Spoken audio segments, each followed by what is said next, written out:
Good afternoon mga ka-agri. Dito tayo sa yung matured natin na dragon fruit na pinagkuhanan natin ng tinatanim ba. Yan mga ka-agri. Sobrang ano na.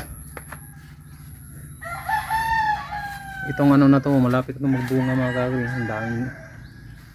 Hindi ko na anuhan yung dragon fruit natin. Nasa ano na to mga ka-agri, 5 years na to. Tapos yung pinagagawa natin yung ano ng kalabasa, ito yun, no? May pollinate naman tayo, nakahang naman to mga ka-agri kapag maano to, mabuo to eh. Yan o, papadir yan mga ka-agri, sa padir yan.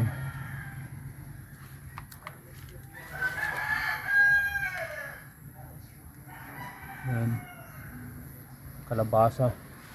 Nagkarambol nga to mga ka-agri. Ito kalabasa, sigurado to bukas mag-open na to siya mga ka-agri. Pollinate naman natin to. Itong ano na to, wala na to mga ka-agri. Palitan ko na ng upo itong ano, yung patula ba. Mayroon akong ano ng ano, upo.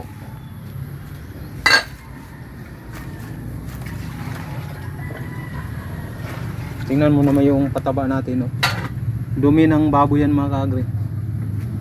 Tapos ito na talaga, bunutin ko na lang to kasi wala ito.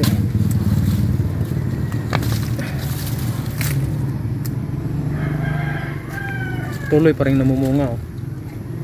Oh.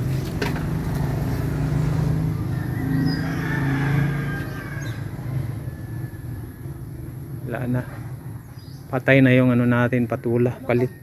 Palitan ko ng upo. Yan lang pong ating video ngayon. Maraming pong salamat yung panonood. God bless.